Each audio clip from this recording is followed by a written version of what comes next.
Welcome to The Jump. I'm Rachel Nichols. It is a special day for us here at the show. 5 years ago today, we launched The Jump right here inside ESPN's LA studios. And I am so grateful to the producers, directors, crew, reporters, and players who make this show what it is every day. Most of all, though, to you out there watching. We've done more than 1,000 episodes, had what feels like a million special moments. So a little salute here to the past 5 years. Take a look. Welcome to The Jump, indeed. We are so excited about this new basketball show.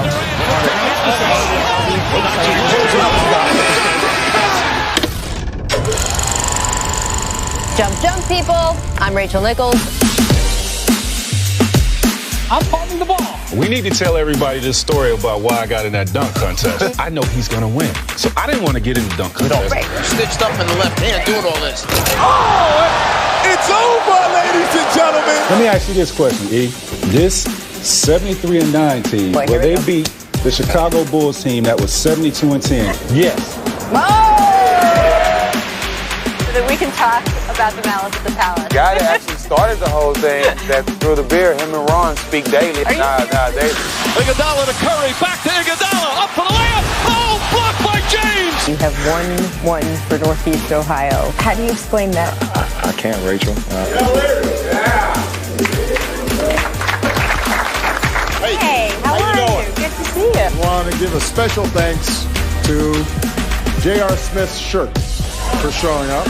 The Hall of Fame is announcing its nominees for this year's incoming class, and you are on the list of nominees for the Hall of Fame. No way. Congratulations.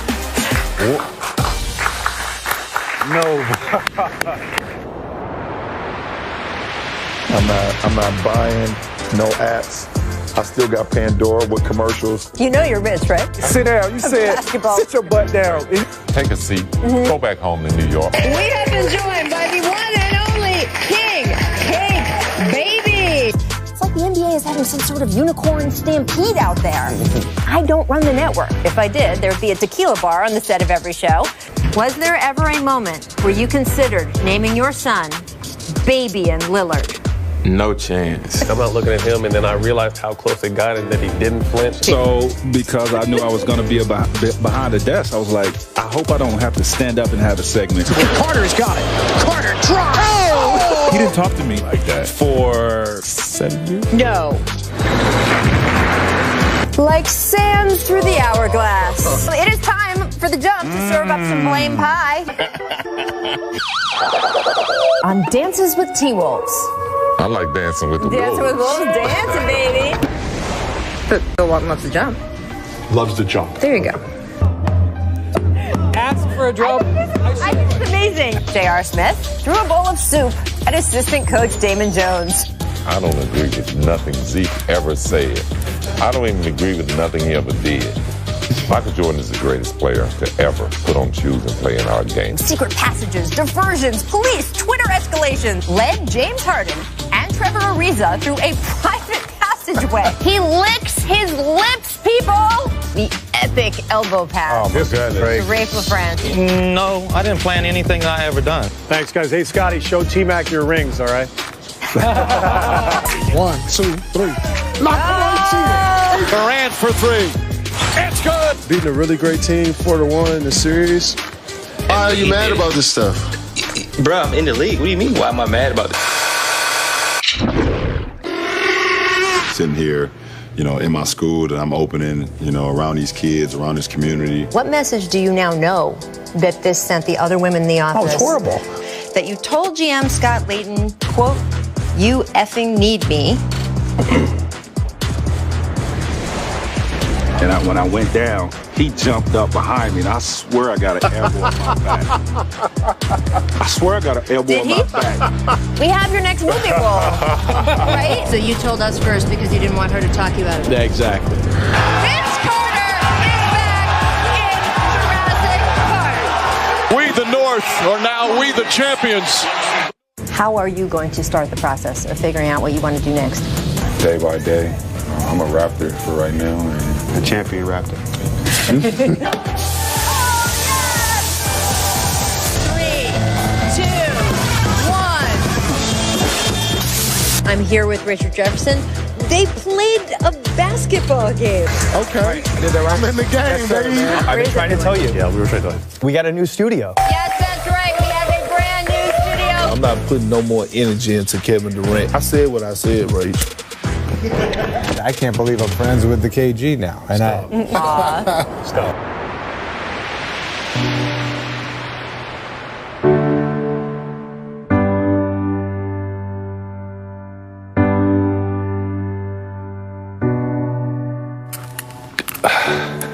I'm devastated. And what did you next text on your phone? Who were you reaching out to? Kobe, see if he would hit me back. To my knowledge, I've been in touch with those players that have tested positive so far. This really underlines how difficult the task is ahead for the NBA. Every one answer creates 3 new questions.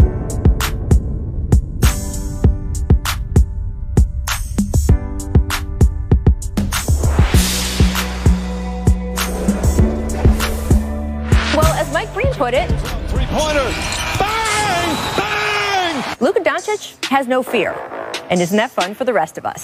There's Davis, 4-3 in the win. Oh, it's good! Anthony Davis has won it for the Lakers! The Lakers conquer the bubble and banner number 17. Well, you have done it, LeBron. What does it mean to you? We just want our respect, and I want my damn respect too. Anything's possible. Rachel, Brian, 17 of the last 24 are at home. They get it. All right. So we say, yay, we're in on the Warriors. Yay. Big thanks to both of you guys. Thank you guys for making Rachel our first Nichols show is so back. much fun. Rachel Nichols is Sports Nation back. Next. Just an amazing 5 years indeed. Thank you so much to producer Bodmer, who put together that entire piece. And now I am thrilled to welcome back to The Jump. You saw him in the clip reel, NBA Commissioner Adam Silver.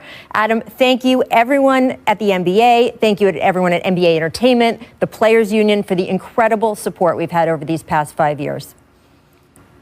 Thank you, Rachel. I remember it was your vision to have this show. I remember you coming to me and then your bosses at ESPN and saying, this is something missing in the NBA landscape. We need a daily show. There's so much going on. And just looking back on that highlight reel, so many happy moments, some really sad moments as well. But, thank you and your group, your producers, for the intensity of the coverage you provide. It's fantastic. As you said, it's for the fans at the end of the day. So everyone appreciates it. Yeah, well, it's a huge, huge group effort here, and especially our Jump family out there participate and are a big part of it. I do want to get your thoughts, Adam, on a couple things since you're here. You guys officially announced the All-Star Game today. We've heard players voice concerns over the past couple weeks. So what made you guys decide to still go ahead with the game? We decided to go forward with it because, well, let me begin. There's a health crisis in this country. There's an economic crisis. And we made a decision beginning last summer that we were going to take the pandemic on in a full-throated way. And we were going to attempt to conduct our business to the extent it was safe and healthy for our players and our staff to the full extent we could. All-Star has been a tradition in this league now going back 70 years. We only missed 1 year over those 70 years. And for us, it's our number one fan engagement event of the year. Of course, we don't have a neutral site championship. It's an opportunity for the entire NBA community to converge around one event. Now, I recognize, of course, we're not going to have fans this year, but as I've said before, 99% plus of our fans never attend an NBA game. It's a global sport based on historic ratings. Roughly 130 million people globally will tune in for this All-Star game. Based on past numbers, something like 100 million people will vote for the All-Stars. We're already up 10% this year. And last year, coming out of our All-Star events, we had over 1 billion social media moments.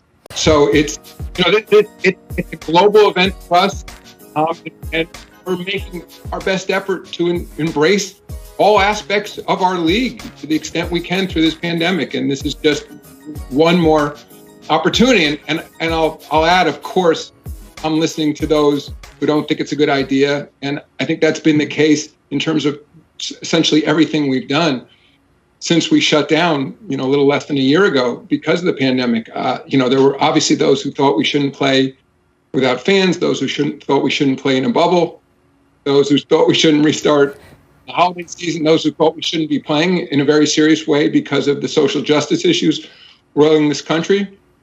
And so I certainly hear the other side of this issue here. And I'll just lastly say, it seems like no decisions during this pandemic come without uncertainty and come without risk. And this is yet another one of them, but it's my job to balance all those interests. And ultimately, it feels like the right thing to do to go forward. Well, you mentioned the fans. We saw NFL fans pour into Tampa for the Super Bowl. I know that Atlanta Mayor Keisha Lance Bottoms has told fans not to travel for All-Star Weekend, but how difficult do you expect it to be for fans to comply? I don't think it'll be that difficult because, and it's amazing what the NFL pulled off, finishing their season and, of course, crowning a champion and in Tampa with the Super Bowl. But they had fans. Our event will not be open to the public. We'll have a small number of fans representing HBCUs, which was part of our announcement, Historically Black Colleges and Universities. It was actually Chris Paul's idea to sort of center on those schools and focus attention and resources on that school, plus COVID equity issues in the country. But so there'll be, roughly 1,000 people representing those institutions, but there will not be tickets open to the public. And I actually agree with the mayor of Atlanta. We don't want people to gather for events around this All-Star. There will be absolutely no social functions in Atlanta, no ticketed events, no parties. It is a made-for-television event at this point, and it's largely in Atlanta because that's where Turner Sports is located, who hosts Hawks in a state-of-the-art arena in State Farm. But that's why we're there, and so we agree with the mayor. Well, we are coming up on a year since the NBA shut down that night in Utah, the root of having an all-star game like this, the root of everything we've done in this country in terms of coronavirus. When you look back on how the NBA has weathered such a trying time for the whole country, what do you think of over this past year? I think of enormous sacrifice on the part of so many. And, of course, I'll begin with what we always refer to as the NBA family. First and foremost, the players, the coaches, the officials, the team staff. I mean, those people who lived in the bubble, as you were down there for a long period of time. I mean, for the Lakers who ultimately won the championship, I understand, of course, LeBron's reaction, having spent 3 full months in the bubble. And to his credit, I was down there for a portion of it as well. He never complained. Their team never complained. And there were very few complaints at the end of the day because the guys understood this is what it took to work. And I think, and then we got through that. Then we collectively made a decision with the Players Association that there was no way that this community could live in a bubble over 8 months or so. Thank you for that. Then we decided that we would play in home arenas to the extent we could. Dealing with local health officials, we now have 10 arenas or so that allow limited numbers of fans. But there was also a recognition that even if we could play in home arenas, that we were going to have to create a protocol that's referred to essentially as work quarantine, meaning you go to work and you go home, you go to work and you go home. And that's very tough on everybody involved. And so, again, there's been constant sacrifices throughout, but at the same time, we, the league office, working with the Players Association and directly with the players, are always trying to balance these health and safety issues against economic issues and call them lifestyle issues. And part of the lifestyle issue is the isolation that comes, of course, from the worst case scenario is being in a bubble. But even there's a fair amount of isolation for this so-called work quarantine protocol. A lot of our young players don't have families. They're living alone. Some players who are playing in cities where their families don't live made decisions not to relocate their families because it just was best for everyone for whatever reason. So there's a fair amount of isolation. And it's not lost on me. I mean, that if you look at the national statistics among young people, in terms of how people have been impacted by the pandemic, it seems like the mental health issues are worse among the young cohort, 18 to 24-year-olds or so. and young people in their 20s, which of course comprise a large portion of our league. So there's all these issues that we're trying to factor in. So, at the end of the day, I'd say I'm also enormously proud of this community. And from the governors of the teams on down, it's been an enormous group effort. At the same time, teams are competing to win, and that's one of the things also that I feel really good about, because as you'll recall, another one of the criticisms of continuing the season last year, restarting it, was that it was going to be a so-called asterisk season. Right. And once we got through the bubble and had complete, 4-round, 7-game series in the playoffs into the finals, I haven't heard a single person suggest it's not, my joke was the Lakers should have gotten 2 trophies. Right. Absolutely. Well, this league has remained a joy to cover, Adam. All these years, our crew is very grateful. All of our fans out there are very grateful. And thank you for joining us today. We appreciate it. Yeah, and thank you again to you and all your folks on 5 years. Quite incredible. We really appreciate it. Thank you, Adam, so much. Everyone stick with us, because up next we are talking about the NBA's hottest team, the Utah Jazz. They've won 20 of their last 21 games. Is this just an amazing hot streak or the beginning of a title run? Richard Jefferson and Brian Windhorst are going to join me next to discuss. We're also going to discuss the never celebrate something like this without him. And I am now joined by Brian Windhorst, who is here in the studio with me and T-Mac 5 years ago for our very first show, as well as Richard Jefferson, who we checked, Richard, 5 years ago today, you were preparing to drop a 5-piece on the Bulls 2016. 3-pointer and a dunk. That's all I wanted. So that's probably what it was. Wanted to make 1 3-pointer, 1 dunk. That's all I needed. 1 glass of wine. Yeah, that's it. Well, Brian, you represent all the reporters we have on this show. I want to also make a point of shouting out Zach Lowe and Ramona Shelburne, who have been 2 of our most regular, frequent contributors all the way through from day 1 to year 5. Thank you guys all for being with us through this whole way, and all the reporters who join our show regularly. We're very, very lucky. All right, it's now time for one of our favorite segments here on The Jump. Let's get started. It's a make or miss league. Make or miss league. Make or miss. It's a make or miss league. It's a make or miss. Make or miss league. It's a make or miss league. It's a make or miss league. Make miss. It's a make or miss league. I'm not doing that. It's a make or miss. It's a make or miss. It's a make or miss league. Okay, I must go. It's a make or miss league. Make miss. What's the question, sorry? It's a make or miss league. Make miss. Ooh. It's a make or miss league. It's a make or miss. It's a make or miss. It's a make or miss league. It's a make or miss league. It's a make or miss league. It's a make or miss league. Make, miss. It's a make or miss league. Make, miss. It's a make or miss league. But you got your rhythm going now. It's a make or miss league. If you could look into the camera, this is for The Jump. If you could say it's a make or miss league. I don't believe that. Okay. Then you don't have to say it. I appreciate it. It's a make or miss league. They all come around. Thank you to everyone for all of those shout-outs over 5 years. Make and ones, Nuggets whiz, Campazzo open, and in comes Garrison Matthews with the tackle. Richard, what is he thinking? What kind of contest was that? And I can understand if somebody had done a little bit of something. Yeah, that's not a closeout. That's a clothesline. Thank you. Closed out his career.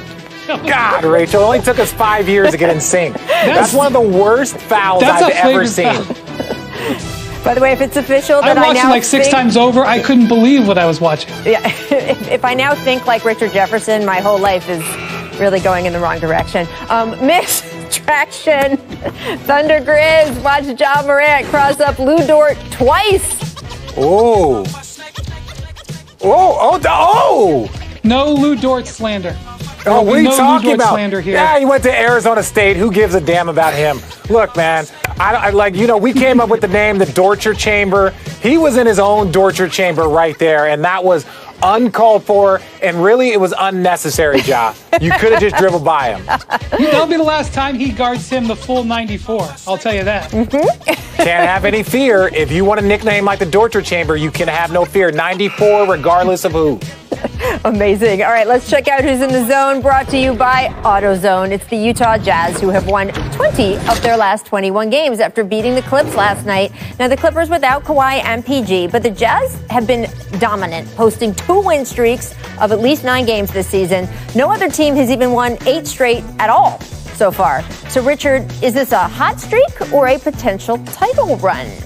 I think that this is a potential title run. They've done everything that they need to do, in my opinion. Like, this is a team that is top 5 in points. They're top 5 in defense. They're number 1 in rebounding. They're number 1 in point differential. I'm not even a stats guy, but when you go break down and look at the team stats, these aren't like little bitty moments that they're having. They're actually dominating teams very, very consistently. How they finish is purely up to them.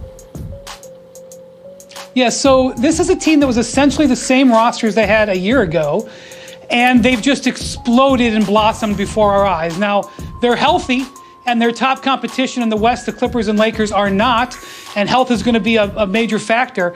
But I don't think I've ever seen a team that has been as close to the Spurs of the last title run the Spurs had in 2014 as this team is. And they're coached by a guy in Quinn Snyder who used to be with the Spurs, and run by a guy in Dennis Lindsey who used to be with the Spurs. They share the ball. They rely on a center to defend the front of the rim. They run a very democratic offense.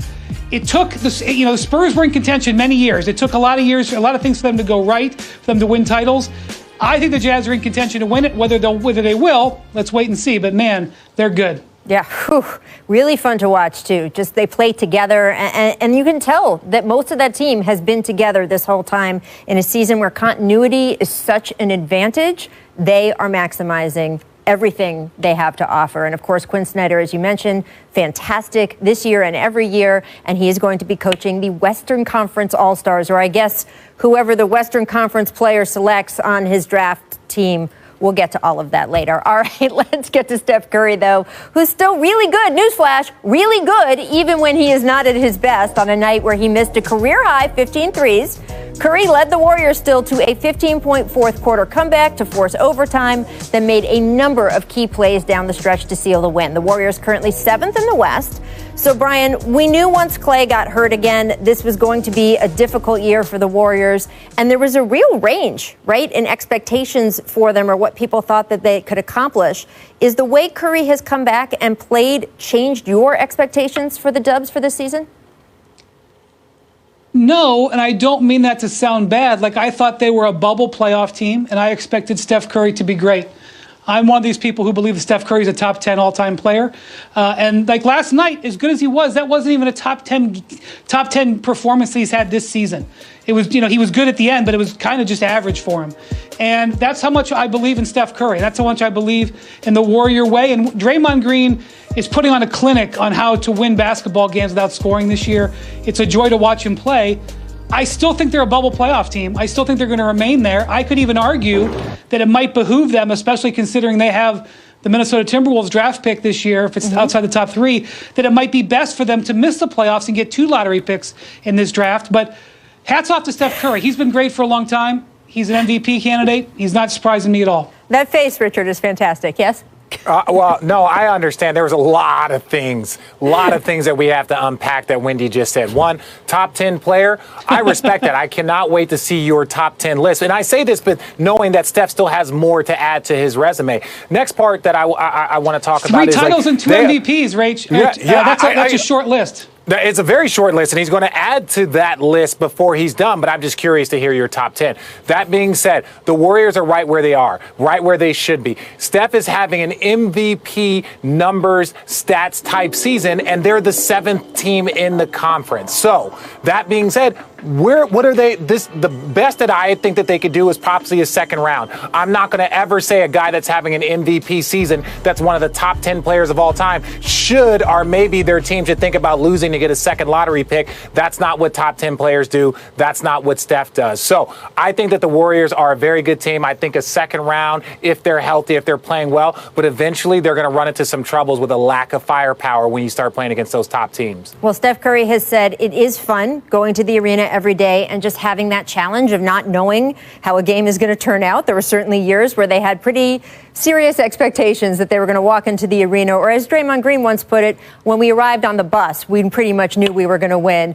And he said that he's actually enjoyed the process this year of working his way through games with this team, but of course, he will also enjoy the process next year when Klay Thompson is back and they are once again expected to be championship contenders. All right, guys, stick with us because coming up a little later in the show, we're going to run back the top 10 plays during the Jump era, celebrating our 5-year anniversary. You don't want to miss that. And coming up next, we have another guest stopping by who was on our very first show, the one and only Chris Paul. Stick around to hear what his expectations for the Suns are this season, his brand new book, docuseries. He's got it all. Keep it locked.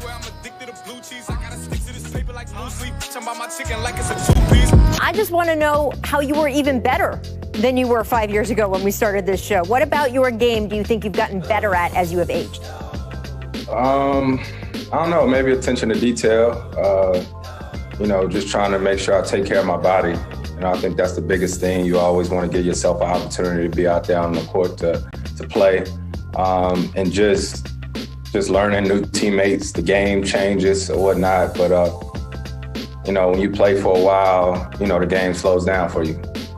Absolutely. Although I think the game always looked like that to you, if you ask me, after watching your entire career. But I'll take that. I'll take that as an answer. The Suns, of course, haven't made the playoffs since 2010. You've got them competing not just for a postseason berth, but home court advantage in your first year with the franchise. What are your expectations for the team this season? We just got to keep getting better. Keep getting better. We have somewhat of a young team, but we have veteran leadership. We got Jay Crowder, who played in the finals last year, who was a great leader on our team. Book, who was unbelievable. And I think we just keep trying to build. We'll have some wins here. We're going to have some losses there. And we just got to keep building so that when we get to the playoffs, at the end of the day, we ready to have each other's backs. Devin Booker tweeted back in December, CP put me on the line with Hove today, needed that. For those who don't know, Hove is, of course, Jay-Z. Chris, I don't know what that moment was like in terms of seeing Devin's face, but what has it been like mentoring Booker and DeAndre Ayton through this season? Man, it's been fun in all the situations. This season is unlike any other season, right? So you don't really that time off the court and going to dinner with guys. So you just find ways to get to know each other. It's a lot of games and a little bit of time. DA is a big guy who's very impressionable and still trying to figure out his way throughout the league. Book is just ready. He hungry. He didn't have in this league and whatnot. And I think for him, he just wants the stage. And it's cool to be around him and to see that hunger that he has. And Monty Williams, too. This is a reuniting for you. What shorthand do you guys have after knowing each other for so long? And what can you say about the job he's done with this team? Yeah, Coach has been amazing. It's crazy to think 10 years ago was when I played for him last. There's definitely a comfort there. We sort of know how to communicate with each other. We learned things from the last time that teamed up together. And it's a lot of new faces with our team. It's a new organization for me, and it's a fun process. You're always learning. I want to ask you about what's on your sweatshirt right now, because The Undefeated and ESPN Plus partnering to produce Why Not Us, North Carolina Central University men's basketball. This is an all-access docuseries, executive produced by the one and only Chris Paul and our very own Stephen A. Smith as well. It's the first project to debut under The Undefeated on ESPN Plus. So, Chris, what motivated you to become involved with this project? And what motivated me? Everyone in my family attended HBCUs except for me. And so just paying attention to everything that was going on and knowing LaVelle Moton. I've known him for years, and I followed North Carolina Central, Winston-Salem State, North Carolina A&T. I could go on and on with these HBCUs, but Vail, just to be able to follow him and to see how he connects with the players. And it's more than just basketball. It's about life. And to be able to tell this story, we're extremely excited about and want to continue to tell these stories. I'm glad you shouted out Coach Moton. He is one of the best to do it at the college level. And he's a character, too, so people are going to love following him and his team in this docuseries. But you got other projects going on, too. We just learned yesterday that you're working on a new book, co-authored by our very own Michael Wilbon. It's entitled 61 Life Lessons from Papa on and Off the Court, to be released in September. What can you tell us about that, especially about the title, since I know it's in honor of your late grandfather? Yeah, it's been something very fun to work on, especially really closely with Mike Wilbon and my brother. I've got a chance to learn a lot about myself in doing this. It's about my late grandfather, who was murdered when I was in high school. I was 17 years old then, I'm 35 now. So I got a chance to see how that has affected me up to this point in life. And, it's cool to be able to share like a snapshot of my journey and what my life has been like, and the things that my late grandfather instilled in me at an early age. I love being around your family. Your brother, who you mentioned, CJ, has been an incredible partner with you throughout your career. And I'm very fond of your parents, Chris, so I'm thrilled to hear a little bit more about them in this book as well. 5 years, it has been 5 years since you walked onto it. We had a whole different set at that point. What do you remember from that day 5 years ago? Man, I remember coming in and he was telling me that this was the first episode, right? It was, you didn't have all the bells and whistles you got now. Nope. You didn't have all that. You big time now, Rach. You got guest appearances day in and day out, everybody trying to be on the jump. But I think it's a testament to our game, what you're doing, and it's dope. So big shout out and congratulations to you. Well, we appreciate that. It is a testament to the game, to the sport, to the players who play it, because that is who people are tuning in for every day. It was not quite me and T-Mac standing in front of a chalkboard, but you're right, it was close. So we appreciate the growth of the show since then, and we certainly appreciate you. I am so excited to see all these projects come to fruition, especially your project with the Phoenix Suns. You are on a playoff course this year, my friend. We're looking forward to it. Thank you so much, Ray. Thank you. Always so fun. Coming up, we're running back the top 10 plays during the 5-year run of this show. This was a hard top 10 to crack. You'll see why next. First, though, here's what the Jump recommends for today. The NBA Jump Twitter feed. This is the fan page for our show. It was created in 2017 by our friend Devin. Since then, he's become the unofficial home of all things Jump on Twitter. Everyone on our staff really appreciates the work he puts into the account, his passion for the show, and all of you guys out there.